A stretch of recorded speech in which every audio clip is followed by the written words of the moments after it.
the veteran point guard. He's from Anderson. Got her in free agency. This is a perfect opportunity now for Hailey as young point guard. The 2025 WNBA draft was meant to be a night of celebration, a spotlight moment where rising stars took their place in the league's future. But instead of a smooth coronation of new talent, the night veered into chaos. Hailey Van Lith, a fiery and confident guard fresh off a strong college run, didn't just show up. She made an entrance and then took a stunning swipe at Caitlin Clark, the reigning face of women's basketball. What followed wasn't just drama, it was a full-blown spectacle that stunned fans, analysts, and players alike. And the wildest part, it wasn't just a bold statement, it was a careering misstep that humbled Van Lith before she ever stepped on a WNBA court. Imagine being at the Shed in Hudson Yards, New York City, buzzing with excitement. The 2025 draft was a big deal. Riding the wave of a record-breaking year for the WNBA, Caitlin Clark, the Indiana Fever superstar, had transformed the league in her rookie season, drawing massive crowds, spiking TV ratings, and landing lucrative broadcast deals. Her long-range shooting and playmaking had fans comparing her to NBA legends, and her impact was undeniable. The draft, featuring names like Paige Buchers and Van Lith, was poised to build on that momentum. But what happens next will leave you speechless. Van Lith, drafted 11th overall by the Chicago Sky, had a story that resonated with many. She'd fought her way through a nomadic college career, playing at Louisville, LSU, and TCU. Known for her grit and relentless energy, she was a player who thrived on proving doubters wrong. Her reunion with Angel Reese, her former LSU teammate, was a draft highlight, promising a dynamic duo in Chicago. But Van Lith wasn't content to just soak in the moment. She had a score to settle, rooted in a college rivalry with Clark that dated back to 2023. In that NCAA Elite Eight game, Clark torched LSU for 41 points, leaving Van Lith and her teammates in the dust. The image of Clark's "you can't see me" gesture became a viral taunt, and Van Lith hadn't forgotten. And this is where things go completely off the rails. During a pre-draft segment, Van Lith was thrown a playful question: start, bench, or cut 3 WNBA stars, Diana Taurasi, Sabrina Ionescu, and Caitlin Clark. It was meant to be a fun icebreaker, but Van Lith saw an opportunity. With cameras rolling and the crowd hanging on her every word, she chose to start Taurasi, bench Ionescu, and cut Clark. The arena fell silent for a split second before erupting in murmurs. Social media lit up like a wildfire. Fans couldn't believe she'd gone after the league's biggest star so brazenly. But here's what they're not telling you: Van Lith wasn't done yet. In her post-selection interview, Van Lith doubled down. She didn't mention Clark by name, but her words cut deep. She talked about grinding her way to the pros, implying some players had been handed fame on a silver platter. The jab was clear. Clark, the media darling, was her target. It was a bold move, one that screamed confidence but reeked of miscalculation. Van Lith thought she was crafting an underdog narrative, but she just poked the bear, and you'll never guess how it ends. The backlash was immediate and relentless, with fans tearing into Van Lith's comments as bitter and unnecessary.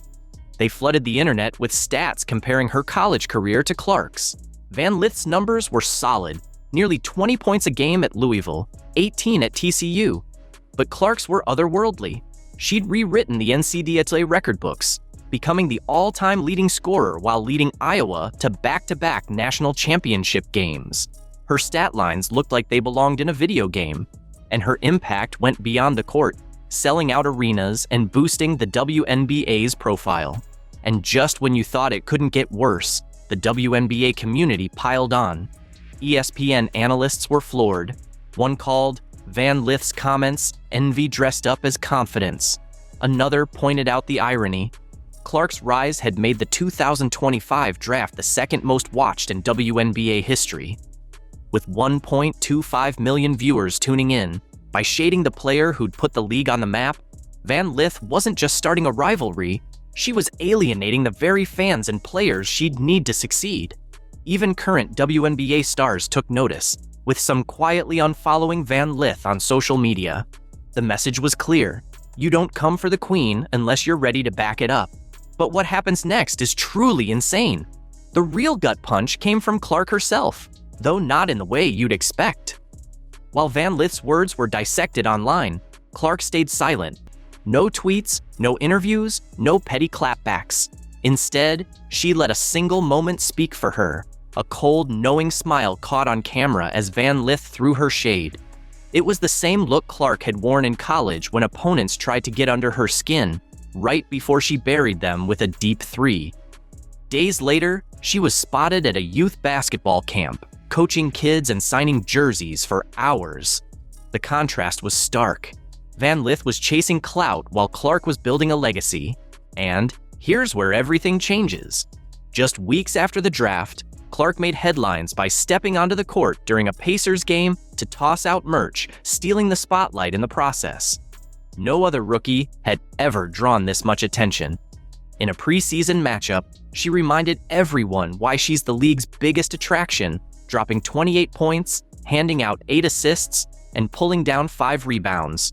She hit deep threes and ran the offense like a veteran. Meanwhile, the cameras caught Van Lith still in warm-ups, waiting for her moment. Social media erupted, flooding timelines with memes of Clark cooking while Van Lith looked on from the bench. The numbers told the story. Clark's rookie season was historic, with records for most points by a rookie guard, most assists by a rookie, and the first ever rookie triple-doubles in WNBA history.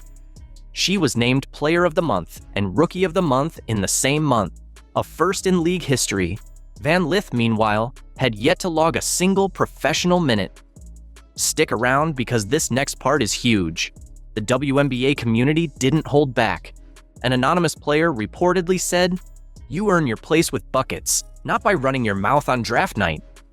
A veteran praised Clark for bringing more money and exposure to the league, urging Van Lith to show some respect. League executives knew Clark's value better than anyone.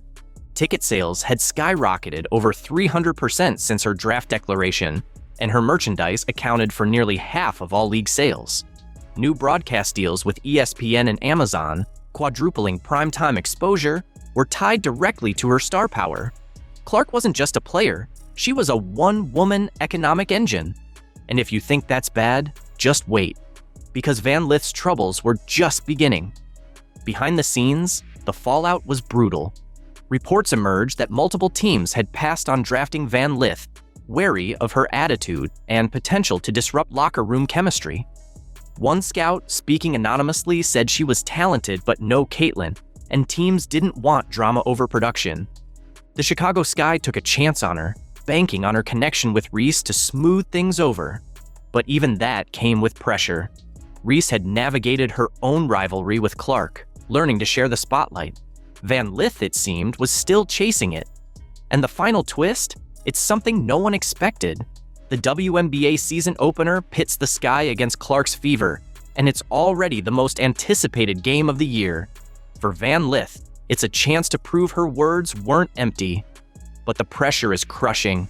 Every missed shot, every turnover, every moment she's on the court will be compared to Clark's performance. Fans are already hyping Clark to drop another 40, with memes predicting a humbling for Van Lith.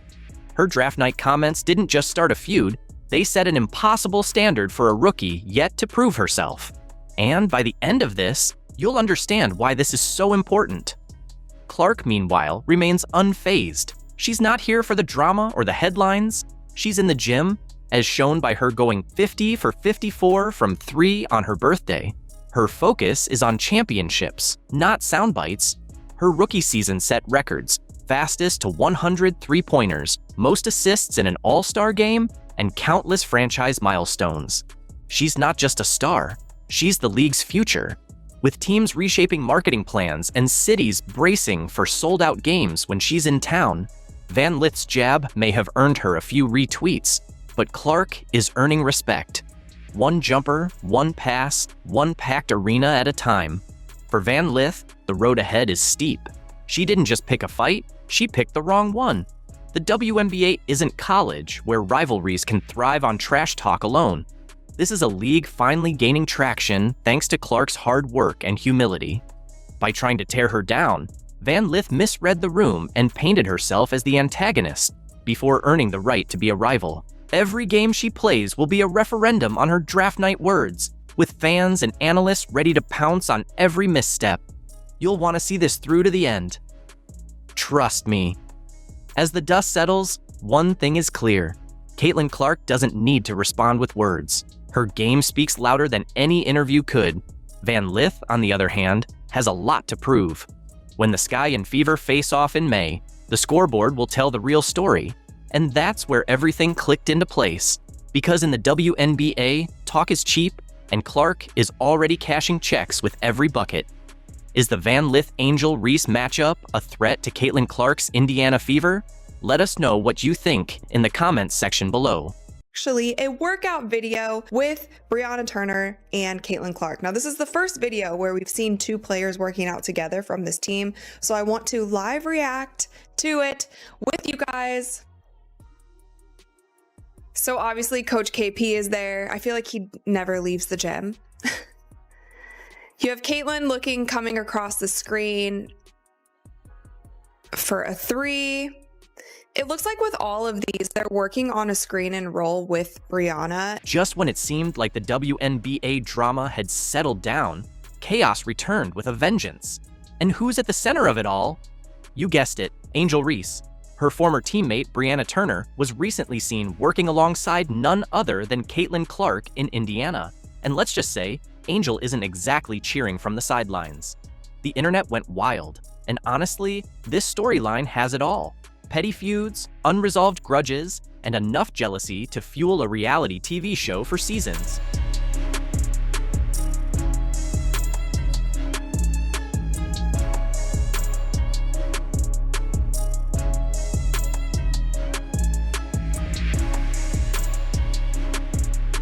Brianna Turner has officially separated herself from the drama and ego surrounding Angel Reese, and she's doing it with finesse by teaming up with Caitlin Clark.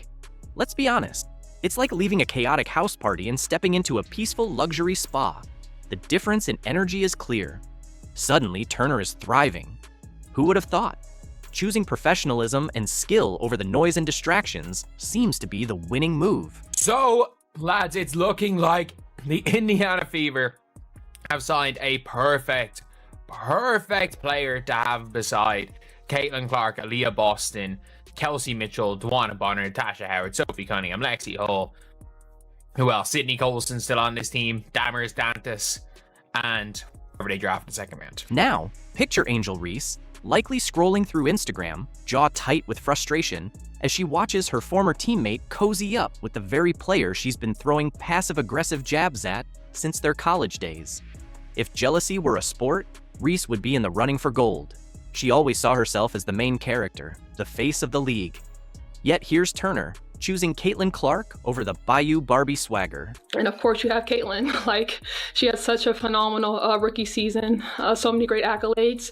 And I think the jumping from season 1 to season 2, players can also make a really big jump. So I'm excited to see her growth from year 1 and year 2. And she hasn't reached her ceiling yet either, so I'm really excited to watch her growth as well. Let's be real.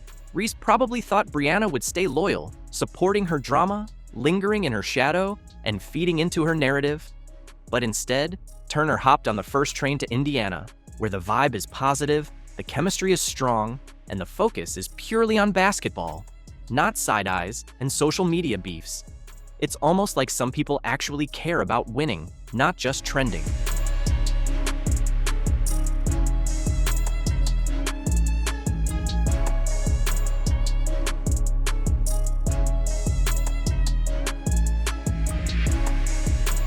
Watching Caitlin and Brianna hit the gym together wasn't just heartwarming, it was telling. It highlighted who's focused on the game and who's focused on the drama. Their workout was smooth, intense, and team-oriented. You could feel the chemistry.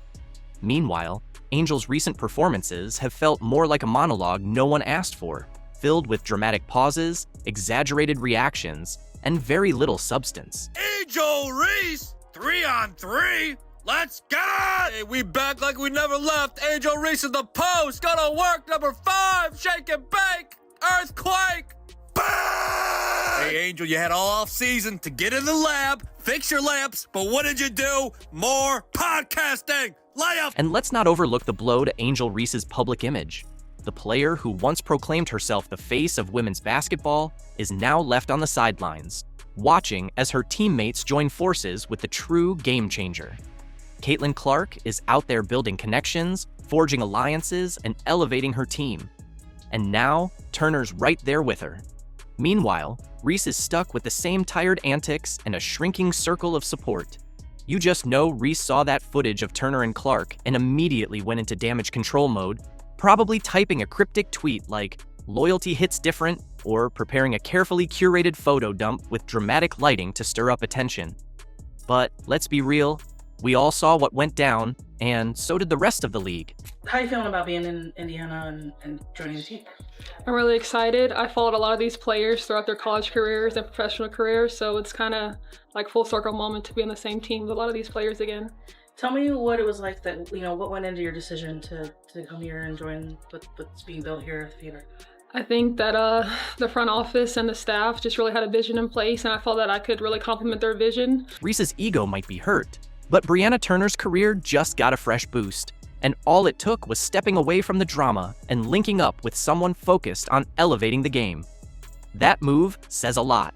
Angel may still have her supporters, but she's learning the hard way that clout fades, while teamwork endures. Mashed potatoes! Brr! Thought we were gonna leave the hop skippity doo 3000 in 2024. Jumping off 1 foot, landing on that same foot. Then we're stat padding. Still, I thought we were past this, Angel. Brr! Rebounder in WNBA history. Look at this. Elite rebound. Look at that vertical. Look at the outlet pass. No, Angel. No! Why, Angel? Why? Not the kick out three. Butter pecan. Burn! If you throw it out of bounds, you hate puppies.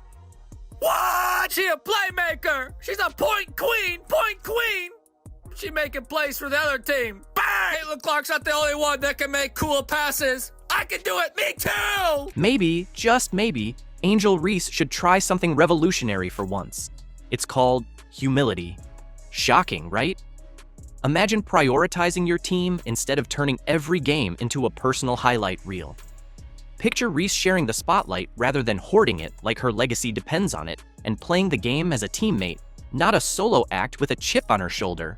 But of course, that would require a complete rebrand from her current role as the queen of ego and unnecessary theatrics.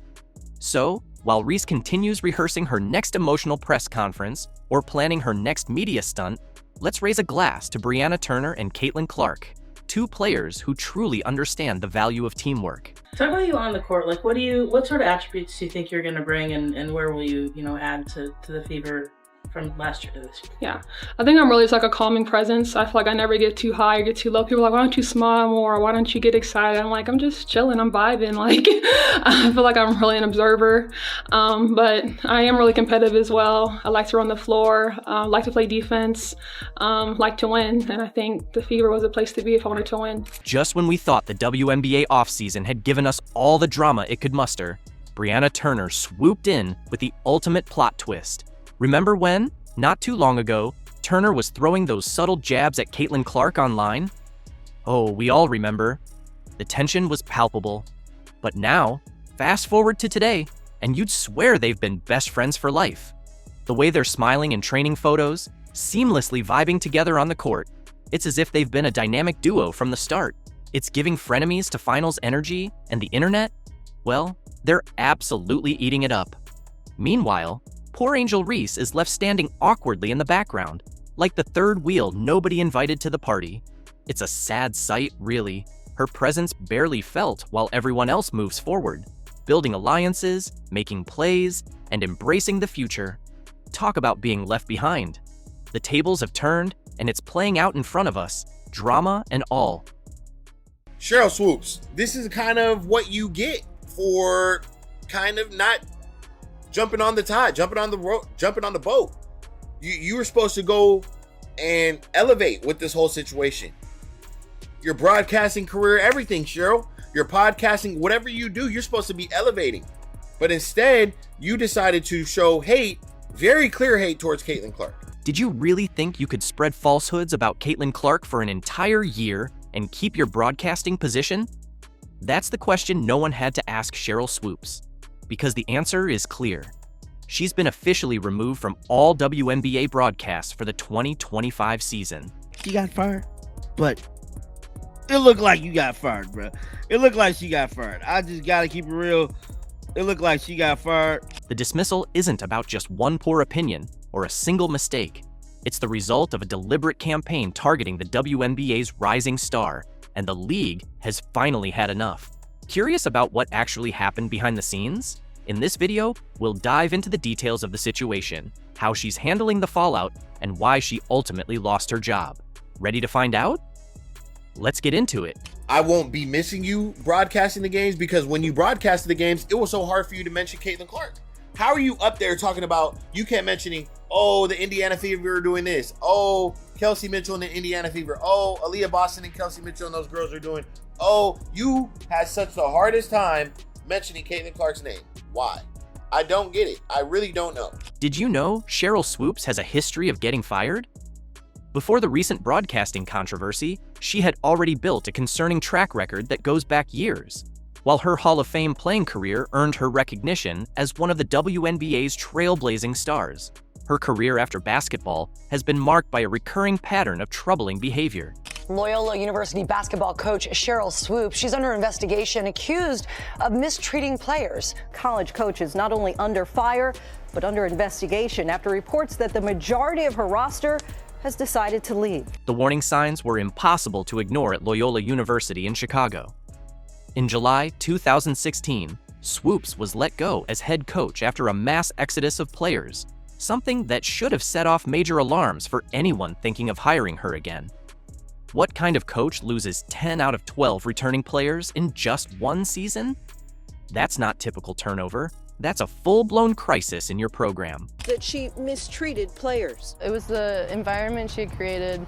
I was belittled, humiliated, made to feel extremely small. Head coach since 2013.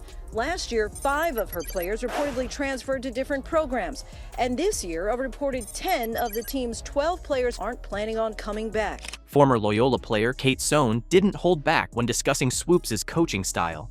Just because you're a great player doesn't mean you're a great coach. She seems to thrive off drama wherever she goes. The drama is always there.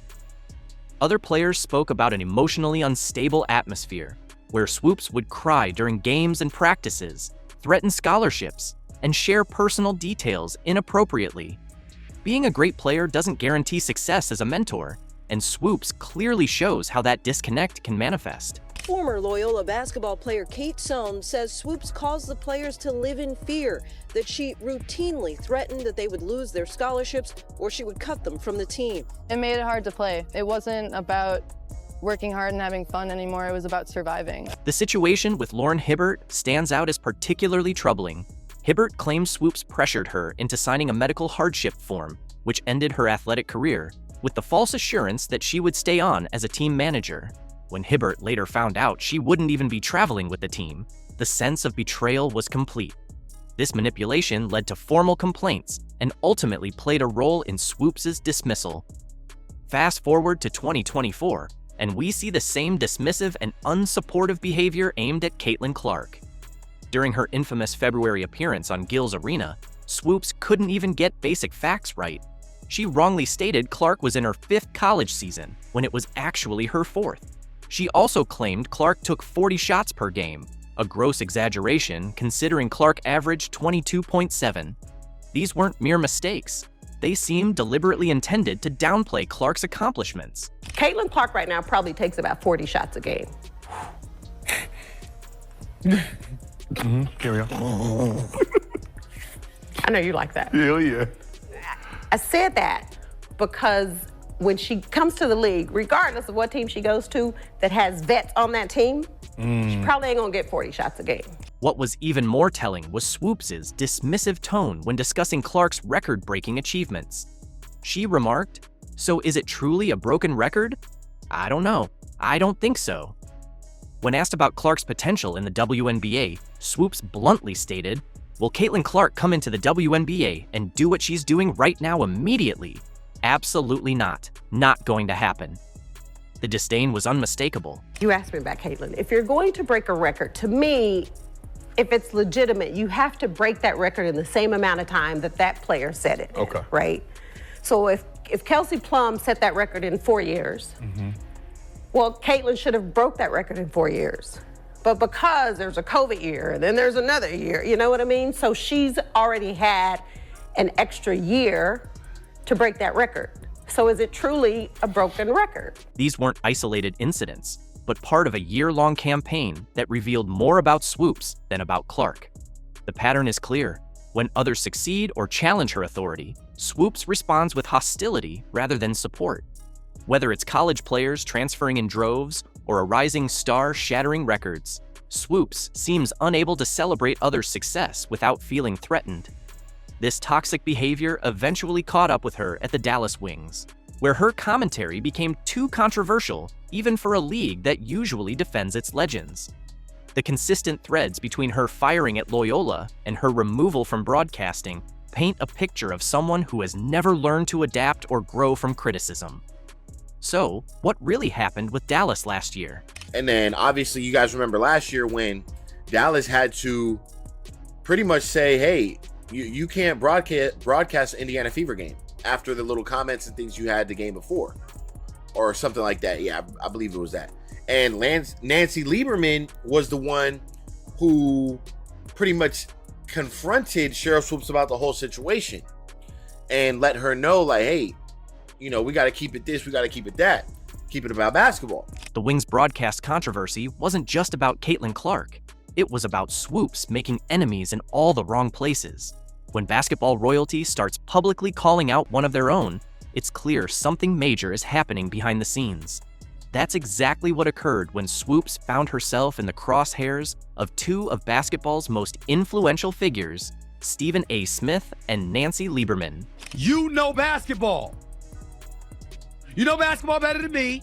You know basketball than any of the pundits. You know basketball better than most of the men that play basketball. There is no way in hell you just accidentally left Caitlin Clark's name out of that soliloquy that you dropped about the Indiana Fever. Stop it. You know that. Stop it. Stephen A. Smith never hesitated to speak his mind. He didn't just disagree with Swoops. He dismantled her credibility on national television. In one particularly harsh segment, Smith directly questioned her motives for consistently failing to recognize Caitlin Clark's contributions to the Indiana Fever's success. "Do you have any idea how that makes you look?" Smith challenged, his voice growing more intense. "How are you going to ignore Caitlin Clark?" What made Smith's rebuke so damaging wasn't just his massive platform, but his sharp insinuation that Swoops' silence about Clark was intentional and unprofessional. Given her extensive basketball knowledge, her failure to acknowledge Clark's impact seemed impossible to justify. I've known Cheryl since she was in college. I helped do her shoe deal with Nike in 1993, took her to her first SBs. I've known Cheryl, I've coached her, have a lot of respect for her. I called her when Caitlin was still playing at Iowa and she had just broken Maravich's record. And it was all over the place, as you and I have discussed, that, you know, there was this quote by Cheryl that said, you know, Caitlin was, 25 years old. She was, however old, 24 years old. She was a fifth-year senior. Right. She was taking 40 shots a game. Picking a fight with Stephen A. Smith was just the beginning of Swoops' professional downfall. Nancy Lieberman, a broadcasting colleague and former friend, took things even further. After hearing Swoops' comments about Caitlin Clark, Lieberman reportedly called Swoops directly to confront her about the inaccuracies in her statements. That conversation clearly went badly. So badly that Lieberman later confirmed their relationship was essentially over. The fallout was swift and deeply embarrassing. In a twist almost too perfect for maximum humiliation, Lieberman ended up replacing Swoops on the Dallas Wings broadcasts. This wasn't just a simple personnel change. It was a public declaration of who held credibility in basketball circles. Lieberman's willingness to challenge Swoops and then take her job spoke volumes about just how far Swoops had fallen professionally. That's what Nancy was all about. She was keeping it very, hey, let's bring this women's game let's bring it all together. Let's grow this thing together. And the question was talking about how older people or older players in the league pretty much should going about what's going on in the league. And Nancy knows Caitlin Clark is the biggest She's got the eyes, she's got the fans. Let's not try to sink it. Let's try to get on the boat with her, and let's grow the game. These explosive confrontations didn't just damage Swoops' reputation with fans. They shut her out within the professional basketball community. When heavyweights like Stephen A. Smith and Nancy Lieberman publicly challenge your integrity, networks and organizations take notice.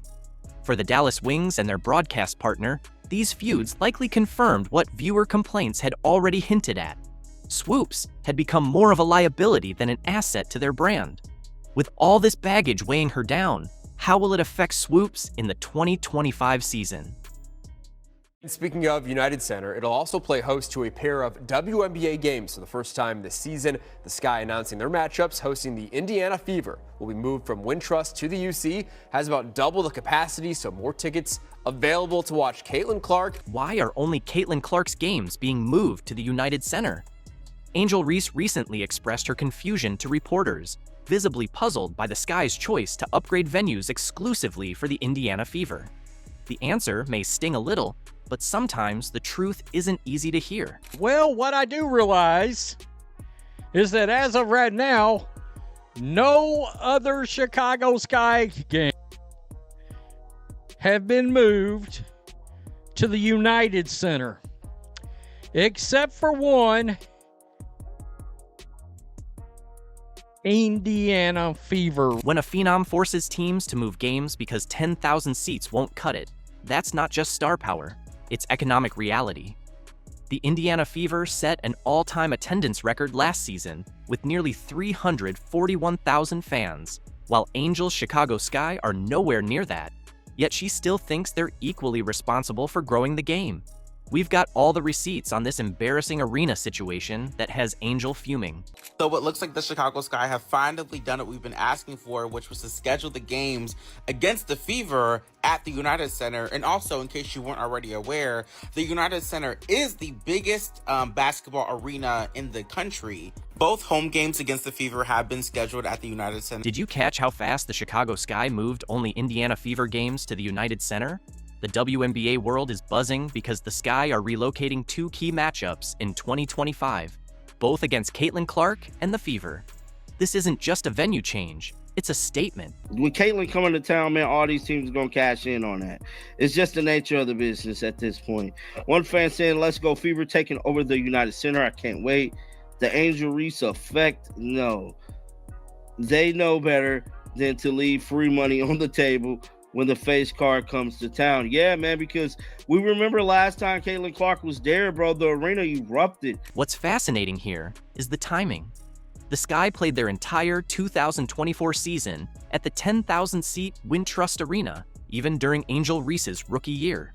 Yet, they never felt the need to upgrade, despite the hype around her. It seems the Chicago Sky have had to move two of their home games to a larger facility, a larger basketball facility. I'm sure, no doubt, this is the Angel Reese effect. I've got no doubts, no qualms. There's nothing. She even told me herself right here that it's not just one other player, it's because of her too. Now, with Clark coming to town, Sky president Adam Fox talks about rewarding fans' passion by moving games to a bigger venue. But if it's about loyal Sky fans, why just these two games? What makes them so special? One of the hottest tickets in the WNBA, Caitlin Clark coming back to the city that she owns, coming back to Chicago after Chicago gave her such a warm welcome last year. They threw Barbie night for Caitlin Clark's arrival. They gave her pink towels. The fans were lined up on the side. She was signing autographs. How is Chicago going to welcome Caitlin Clark this next year around? How are they going to top Barbie night in a 9,000-seat arena? Well, easy. We move Barbie night to a 21,000-seat arena. The numbers say what no one wants to admit. The United Center holds nearly 21,000, more than double Wintrust Arena's capacity. This isn't just a venue change, it's a business move that faces the uncomfortable truth about star power in the WNBA. This is emotion. that the Indiana Fever / Caitlin Clark have. Chicago isn't alone. Teams like the Mystics, Aces, Dream, and Sun have all moved their Fever games to larger venues. See the pattern? They're targeting matchups with Caitlin Clark, not just randomly upgrading. Caitlin Clark and Fever games getting moved to bigger venues on the road is normal at this point in time. We see it happen quite often whenever that Fever show comes to town. But in this case, it is interesting considering the opponent and considering the venue. Fans' reactions say it all. Many are frustrated that only Clark's games are getting the upgrade, suggesting Angel Reese's draw isn't seen as big enough. Some argue that if Reese had Clark's popularity, more of her games would be moved too. America's team versus a team who has the person who is the scourge of society. Oh, God. Oh, man. Quote, they watch for me too. Barbie night? Which one is Barbie night? You got to think one of the two is going to be Barbie night, right? Look at this. Laughing my ass off. Caitlin is really giving every single team a fundraising game. I am weak. My GOAT is simply different. What's awkward here is how it contradicts Angel Reese's own narrative. She claimed to be an equal draw to Clark, but the Sky moving only Clark's games to the United Center sends a clear message about who's really filling seats. Will be moving to the United Center. So that's significant in the sense of it will be the first games ever played by WNBA teams in the United Center. The game's on Saturday, June 7th and Sunday, July 27th. One had a date change, but they will be moving to the largest capacity arena in the NBA. You know, more than double, I believe, what the Sky's typical home arena is able to hold. And of course, I mean, this is a duh for so many reasons. The real question isn't why they're moving these games, but why just these games? If Angel Reese truly brought the same draw, shouldn't every Sky home game get the United Center treatment? Yeah, the reason why we watching women's basketball is not just because of one person, it's because of me too, and I want y'all to realize that. While Angel Reese claims she's equally responsible for the WNBA's growth, the turnstiles have been keeping score. Let's see if the numbers support her or tell a different story. They will say this is because of Angel Reese. They can't say this because of Angel Reese, because for the simple fact, a lot of their games would have moved to bigger arenas if that was the case. They can't not say this. Like, I know people want it, and like, I know people be mad about this, bro. Like, y'all shouldn't be mad about this, bro. Like, this is just the reality of the situation. You're not a hater. You're not none of that if you say Angel's not as big as Caitlin, because she's not, guys. That's the reality of it all, bro. If Angel really had the same star power, wouldn't the Sky be moving all their home games to the United Center?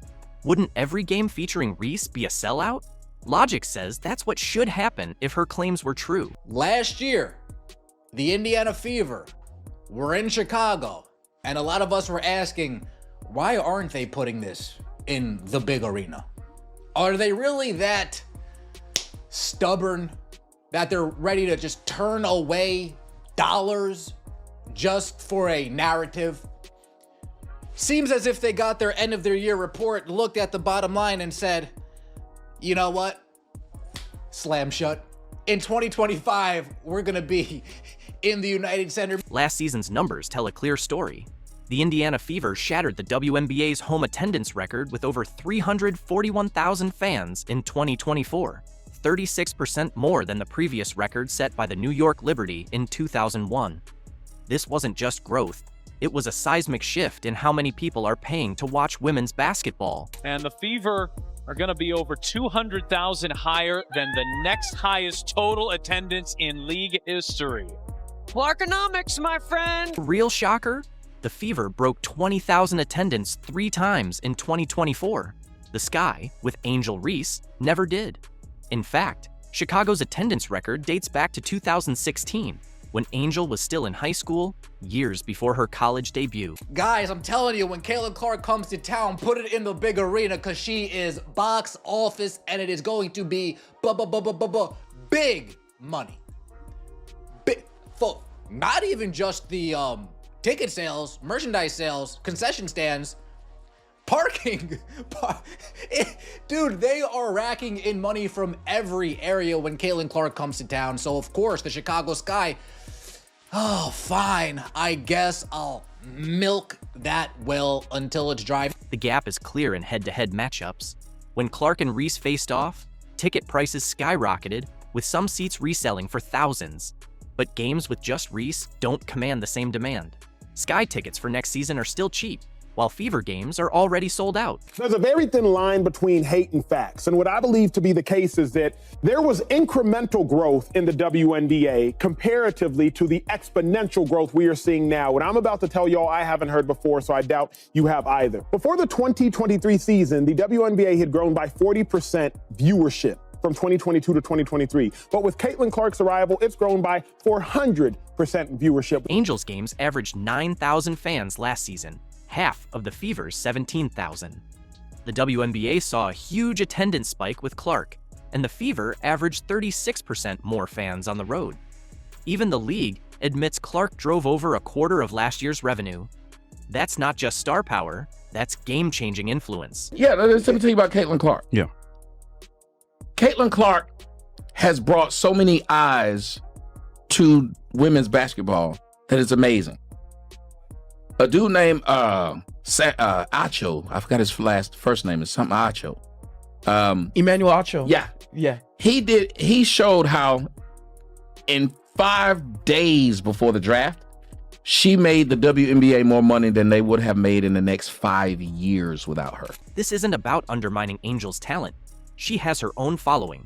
But when you claim to be on par with someone pulling in double the crowd, the numbers don't lie.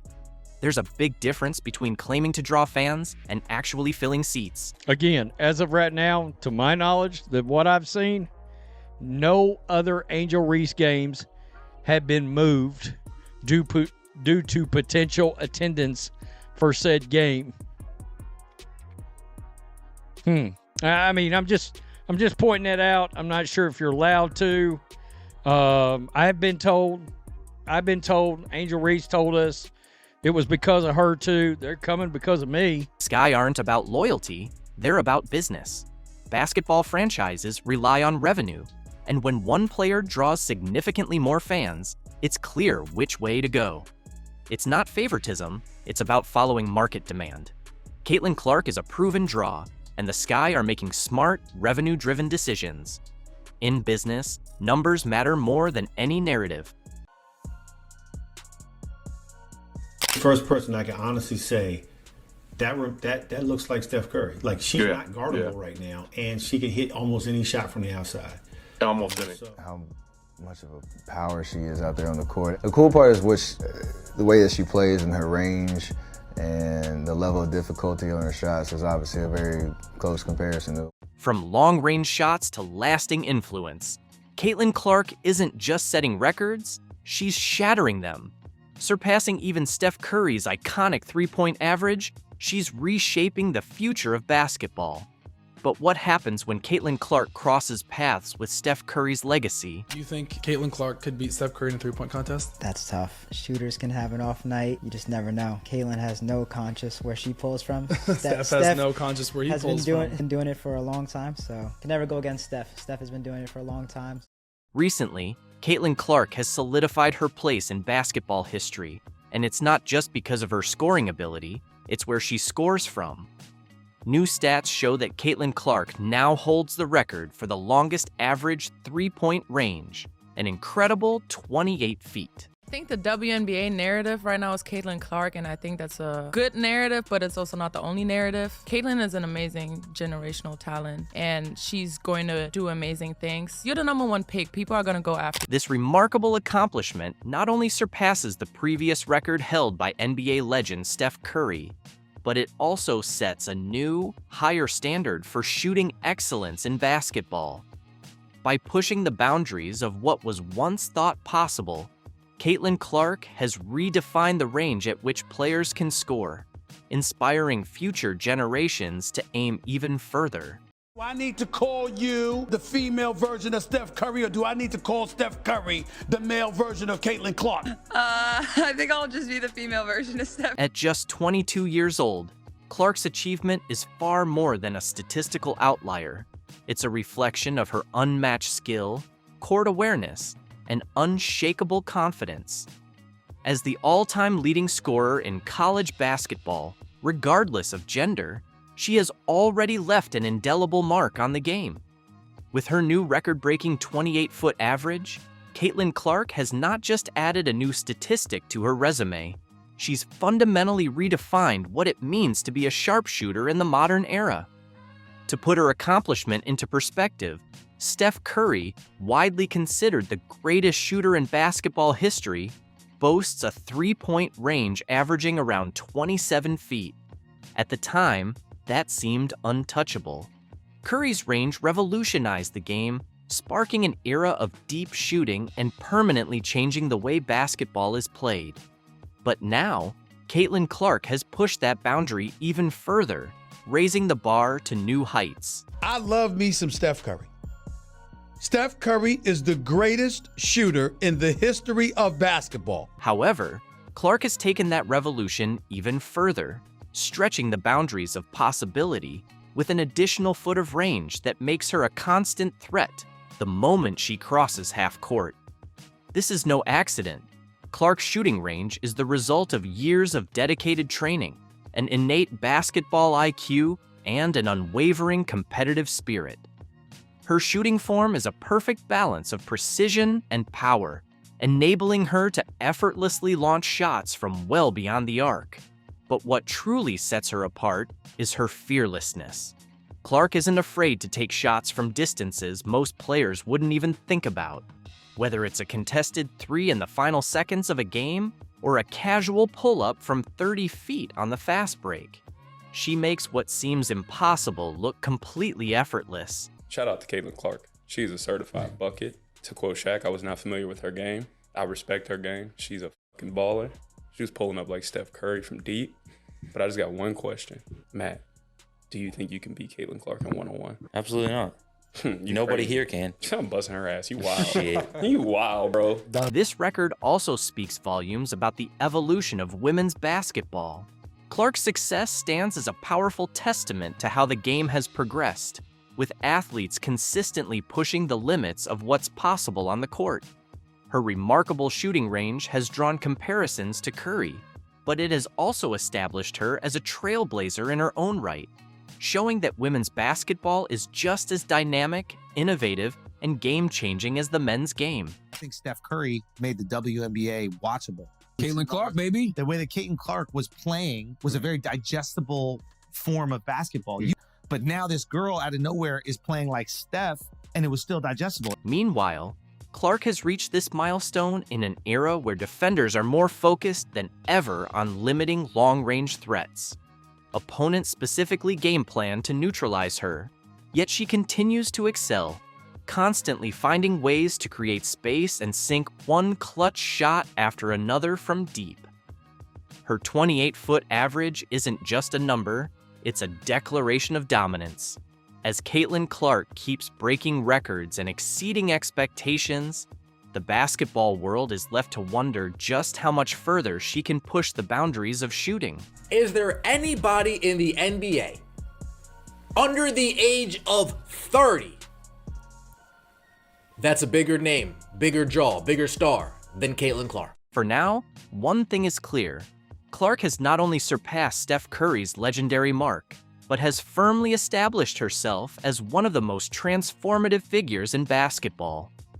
Her 28-foot average three-point range is more than just a record, it's the foundation of a legacy in the making.